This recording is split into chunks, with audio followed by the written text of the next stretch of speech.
जब हम भारतीय धार्मिक लोगों की तरफ नजर डालें तो इन भारतीय धार्मिक लोगों का मत है कि इक्ष्वाकु वंश की उत्पत्ति यहीं यानी कि भारत में हुई है और ये भारतीय धार्मिक लोग इसी को सत्य बताकर इसका प्रचार प्रसार भी करते हैं। लेकिन सिर्फ मत के आधार पर हम किसी भी बात को सच नहीं मान सकते। जब तक कोई बात कसौटी पर खरी नहीं उतरती है उसे कैसे सत्य माना जा सकता है। क्योंकि इक्ष्वाकु की उत्पत्ति भारत में हुई इस बात के कोई भी प्रमाण आज तक प्राप्त नहीं हुए हैं और जब तक ऐतिहासिक प्रमाण नहीं मिलते उन्हें सच का ताज नहीं पहनाया जा सकता है। हाँ, कुछ एक प्रमाण इक्ष्वाकु वंश के मिलते हैं लेकिन वो भी 3री सदी ईसा के हैं और जो भी ये प्रमाण मिले हैं वो आधुनिक आंध्र प्रदेश के कुंडूर जिले में स्थित कृष्णा नदी के किनारे नागार्जुन की पहाड़ी पर मिलते हैं। इसके पहले कोई भी किसी भी तरह के प्रमाण भारत से प्राप्त नहीं होते और न ही इनके बाल देवता का कोई नामो निशान मिलता है। तो सवाल अब ये उठता है कि ये इक्ष्वाकु वंश और इनका बाल देवता कहाँ था। तो चलिए आज हम इन्हीं सब बातों के बारे में चर्चा करेंगे। जय भीम, नमो बुद्धाय। अगर आप इक्ष्वाकु वंश की पूरी जानकारी प्राप्त करना चाहते हैं तो ये 3 किताबें आपको स्क्रीन पर दिखाई दे रही हैं। ये किताबें वो हैं जिनसे आप इक्ष्वाकु वंश की पूरी जानकारी प्राप्त कर सकते हैं। सबसे पहले बात करेंगे हाइक्सोस जाति का परिचय। हाइक्सोस जाति के अलग अलग भाषाओं में अलग अलग नाम मिलते हैं, जैसे हाइक्सोस, अकाका, ओकाकू, यकाकू, यक्षु और अंत में इक्ष्वाकु। यहाँ पर आपको ये याद रखना है कि ओकाकू नाम पाली में भी पाया जाता है और यहाँ पर आपको हाइक्सोस जाति के मुख्य नाम ही बताए गए हैं। महान कवि होमर ने हाइक्सोस जाति के लोगों को अकाई नाम से अपने लेखों में वर्णित किया है। हाइक्सोस शब्द 2 शब्दों हाइक और सोस से मिलकर बना हुआ है। हाइक का अर्थ राजा या राजकुमार होता है, सोस शब्द का अर्थ चरवाहा होता है। हाइक्सोस जाति का एक नाम हेरा खतूस भी मिलता है जिसका अर्थ विदेशी भूमि का होता है। यहाँ पर हेरा खतूस का अर्थ विदेशी भूमि का मालिक, व्यक्ति, सरदार या फिर राजा है। दजला और फरात नदियों के बीच में बसे मेसोपोटामिया के मैदानी क्षेत्र में सुमेरियन लोगों का आगमन 5000 ईसा पूर्व में हुआ था। 3500 ईसा पूर्व में सेमाइट जाति के लोगों ने पश्चिमी रेगिस्तान से होते हुए मेसोपोटामिया के मैदानी क्षेत्र में प्रवेश किया था। सेमाइट जाति मेसोपोटामिया में प्रवेश करने वाली दूसरी जाति थी और यह जाति बहुसंख्यक थी। 3300 ईसा पूर्व में सेमाइट जाति का फरात नदी के दक्षिण में खूब आना जाना था। बाद में यही लोग अक्काद कहलाए। हो सकता है अक्काद शब्द का अर्थ आप सबको ना पता हो। यहाँ पर अक्काद यानी कि अक्काद का अर्थ है इक्ष्वाकु। ये वही इक्ष्वाकु वंश हैं जिनके बारे में आज हम बात कर रहे हैं। सुमेरियन जाति की उत्पत्ति दक्षिणी मेसोपोटामिया से मानी जाती है और सेमाइट जाति की उत्पत्ति लेवंत क्षेत्र से मानी जाती है, जिसे कि ग्रेटर सीरिया भी कहा जाता था। ग्रेटर सीरिया के अंतर्गत आधुनिक इजराइल, जॉर्डन, लेबनान, सीरिया, फिलिस्तीन, दक्षिण पश्चिमी तुर्की का हिस्सा शामिल था।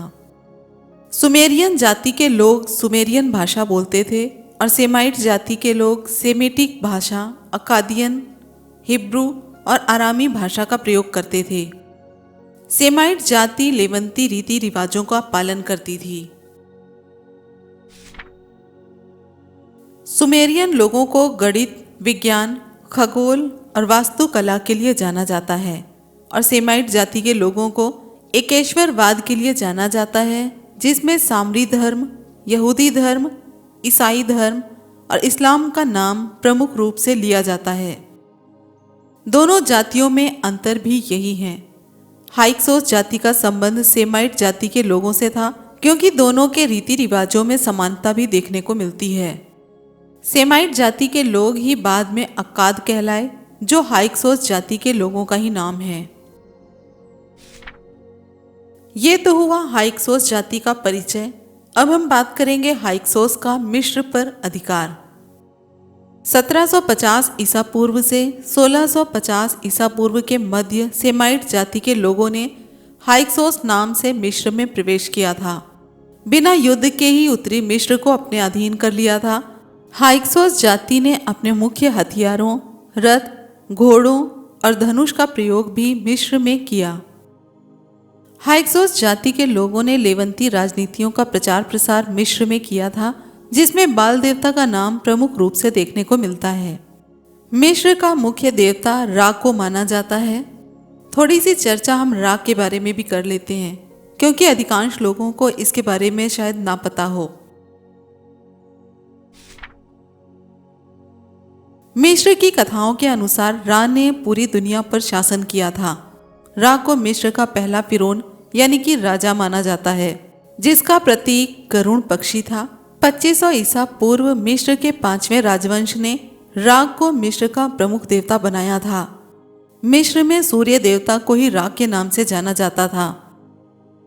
मिस्र की कथाओं के अनुसार मनुष्य की उत्पत्ति रा के आंसुओं और पसीने से हुई थी। इसी कारण मिस्रवासी स्वयं को रा देवता का मवेशी मानते हैं। मिस्र देश के फिरौन यानी कि राजाओं ने अपने नाम के साथ रा का नाम जोड़ा है, जैसे राम प्रथम, राम द्वितीय और राम तृतीय। देवता रा को नाग के साथ दिखाया जाता है, जिसमें नाग और सूर्य को एक साथ जोड़ा जाता है। मिस्र पर अधिकार करने के बाद हाइक्सोस जाति के लोगों ने मिस्र में अपना पहला राजवंश स्थापित किया, जो मिस्र के इतिहास में 15वें राजवंश के नाम से जाना जाता है। हाइक्सोस जाति के लोगों ने अपनी राजधानी अवारिस नामक स्थान पर बनवाई थी। इस वंश का शासन पूरे मिस्र पर नहीं था, बल्कि उत्तरी मिस्र पर शासन था। इस वंश का पहला राजा सेलाटिस यानी कि सेलेटिस था, जो मिस्र का पहला हाइक्सोस जाति का फिरौन यानी कि राजा था। सेलाटिस बहुत क्रूर हाइक्सोस जाति का राजा था। उसने मिस्र का राजा बनने के बाद प्राचीन मंदिरों, शहरों और मूर्तियों को ध्वस्त करवाया, मिस्र के मूल निवासियों को गुलाम बनाया, उनकी महिलाओं पर बुरे अत्याचार किए। सेलाटिस मिस्र के मेम्फिस शहर में रहता था। इसका शासनकाल 1650 ईसा पूर्व में था। इस राजवंश ने मिस्र के मुख्य देवता रा को स्वीकार किए बिना ही अपना शासन किया था। इस वंश का अंतिम फिरौन यानी कि राजा खमुदी था, जिसने 1555 से 1544 ईसा पूर्व के मध्य में शासन किया था। यहाँ पर थोड़ी सी बात आपको बता दें कि यहाँ पर हाइक्सोस जाति यानी कि प्रारंभिक इक्ष्वाकुओं की बात चल रही है। मिस्र की जब बात चल रही है तो एक नज़र ओसार सेफ की तरफ भी डाल लेते हैं। मनेथो ने अपने ग्रंथ इजिप्ट याका यानी कि मिस्र का इतिहास में लिखा है कि ओसार सेफ एक देशद्रोही लेवंती पुजारी था। फिरौन यानी कि राजा एमोनोफिस को देवताओं के दर्शन करने की इच्छा थी, इसीलिए फिरौन को मिस्र से कुष्ठ रोगियों और अन्य बीमारियों से ग्रस्त लोगों को बाहर निकालना था। उसने कई हजार कुष्ठ रोगियों को पत्थर की खानों में काम करने के लिए विवश किया। बाकी बचे लोगों को हाइक्सोस जाति की राजधानी अवारिस के आसपास बसा दिया। ओसार सेफ इन्हीं रोगियों का नेता बन गया था। ओसार सेफ ने अपने लोगों से कहा कि सभी देवताओं की पूजा बंद करो और पवित्र जानवरों का मांस खाने का आदेश दिया। ओसार सेफ ने हाइक्सोस जाति के लोगों से सहायता लेकर फिरौन एमेनोफिस और उसके पुत्र राम से मिस्र की सत्ता से बाहर निकाल दिया था। ओसार सेफ ने मिस्र में अपना नया शासन शुरू किया। अपने शासन के दौरान ओसार सेफ ने मिस्र वासियों का धार्मिक उत्पीड़न किया, उनके मंदिरों को ध्वस्त किया, देवताओं की मूर्तियां तोड़ दी। 13 वर्ष उत्पीड़न झेलने के बाद मिस्र पर फिर से एमेनोफिस और राम ने मिलकर अधिकार कर लिया। मिस्र के पुराने धर्म को बहाल किया। ओसार सेफ अपने अनुयायियों के साथ मिस्र छोड़कर इजराइल चला गया, जहां उसने यरूशलेम नामक शहर को बसाया। इसी समय उसने अपना नाम ओसार सेफ से मूसा रखा था।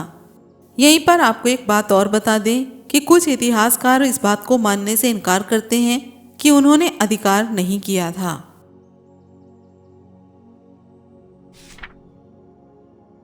अब हम बात करेंगे कि ये मनेथो कौन था। मनेथो वही व्यक्ति है जिसने मिस्र के बारे में जानकारी दी थी। मनेथो 3री शताब्दी का एक मिस्री पुजारी था। इसने अपने ग्रंथ इजिप्ट याका, जो कि मिस्र का इतिहास है, उसमें हाइक्सोस और इक्ष्वाकु जाति का संबंध यहूदियों से बताया है और हाइक्सोस यानी कि इक्ष्वाकु जाति की उत्पत्ति लेबंत से बताई है। कुछ विद्वान हाइक्सोस यानी कि इक्ष्वाकु जाति की उत्पत्ति ग्रेटर सीरिया से मानते हैं। लेबंत और ग्रेटर सीरिया एक ही क्षेत्र के दो अलग अलग नाम हैं, जिनके अंतर्गत आधुनिक इज़राइल, जॉर्डन, लेबनान, सीरिया, फिलिस्तीन, दक्षिण पश्चिमी तुर्की का क्षेत्र आता था। इसी क्षेत्र से हाइक्सोस इक्ष्वाकु जाति की उत्पत्ति मानी जाती है। हाइक्सोस यानी कि इक्ष्वाकु जाति ने अपना पहला साम्राज्य मिस्र से शुरू किया था। इनकी जाति के मिस्र में अपना पहला साम्राज्य शुरू करने के कारण ही कुछ इतिहासकार इनकी उत्पत्ति ही मिस्र से बताते हैं। हाँ, यहाँ इस बात को माना जा सकता है कि इन्होंने अपने राजा बनने की परंपरा यहाँ से शुरू की, क्योंकि इसके पहले ये जाति घुमंतु जाति थी। ये चरवाहे के रूप में कभी कहीं और कभी कहीं घूमते रहते थे। इनका कोई एक स्थान नहीं था। पर मिस्र में साम्राज्य जब बना तो इन्होंने अपनी जीवन शैली बदल दी। बात करते हैं बाल देवता के बारे में। बाल देवता कौन है, इनका इतिहास क्या है। बाल देवता, जिसका वास्तविक नाम हदद था, जो ग्रेटर सीरिया का प्राचीन देवता था।